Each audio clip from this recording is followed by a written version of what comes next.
तो कॉपी और पेन उठाएं बिना कुछ सोचे, क्योंकि जैसे ही आपने अपने दिमाग को सोचने का टाइम दिया, जैसे तुमने वो डेल्टा टी दिया, तुम्हें दिमाग तुम्हारा या मन तुम्हारा तुम्हें पढ़ने देगा ही नहीं। ये बात 100% प्रूवन है।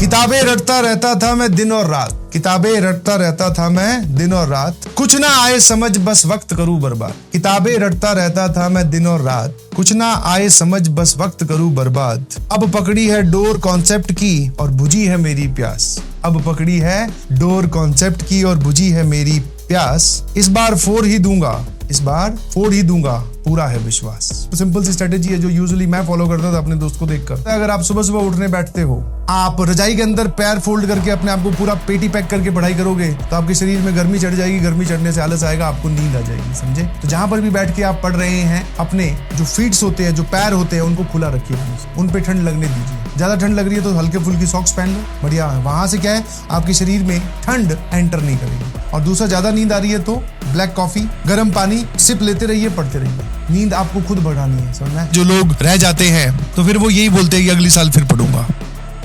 Now is the time. अगर आज आप नहीं पढ़ पा रहे हैं तो अगली साल भी नहीं पढ़ पाएंगे। That is very simple. ये अपने आप को, मन को बेवकूफ बनाने वाली बात है। मंगलवार से पढ़ लूंगा, सोमवार से पढ़ लूंगा, एक बार न्यू ईयर आ जाए फिर पढ़ लूंगा, ये सब फालतू की बातें पहले भी किया है। तो अगर आपका पढ़ने का सच में मन है तो कॉपी और पेन उठाएं बिना कुछ सोचे, क्योंकि जैसे ही आपने अपने दिमाग को सोचने का टाइम दिया, अरे यार एक बार रुक जाता हूँ, संडे को एग्जाम है फिर कर लूंगा, जैसे तुमने वो डेल्टा टी दिया, तुम्हें दिमाग तुम्हारा या मन तुम्हारा तुम्हें पढ़ने देगा ही नहीं। ये बात 100% प्रूवन है। जैसे मन में थोड़ा ना अच्छा पढ़ना है, सीधा टेबल पे जाके पेन चलाना स्टार्ट कर दो। सर क्या लिख रहे हैं पता नहीं, किसी को देखकर लिखे जा रहे हैं। अभी हमने आधे घंटे तक इतनी उंगलियां घसा दी, दिमाग एकदम बोले कि भाई साहब ये क्या कर रहा है, ये तो खतरनाक आदमी, ये तो मन की सुनता ही नहीं। सीधा जाके बोले आधे घंटे से पता नहीं कहीं से देखकर कुछ लिख रहा है, इसको भी नहीं पता, बट लिख रहा है, स्टडी टेबल पे बैठा है। फिक्र नहीं है मुझको कल की, फिक्र नहीं है मुझको कल की, मैं अपने आज में बल रखता हूँ। फिक्र नहीं है मुझको कल की, मैं अपने आज में बल रखता हूँ।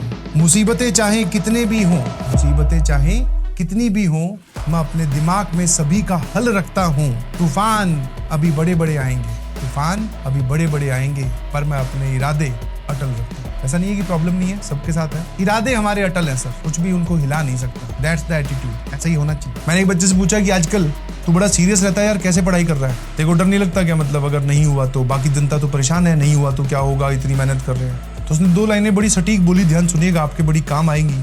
ना सम्मान का मोह, ना अपमान का भय, ना सम्मान का मोह, ना अपमान का भय, यूं ही चलता रहे अकेला, यूं ही चलता रहे अकेला, तभी तो होगी तेरी विजय। बाकी दुनिया से ऊपर उठ चुका है, कि नहीं होगा वो बात की कहानी है। हमें अपमान का भी कोई भय नहीं है। क्या जाएगा, लोग कहेंगे कि नहीं हुआ, बट हमें तो तैयारी करनी है सटीक तरीके से। तो ना सम्मान का मोह, ना अपमान का भय, यूं ही चलता रहे अकेला, तभी तो होगी तेरी विजय। धुंधला धुंधला सा मिराज है, वहां पहुंचोगे तो वो वहां दिखाई नहीं देगा। मतलब ये लोग जिस काम को इग्नोर कर रहे थे, वही काम करने के लिए इनको 1 साल और लगा।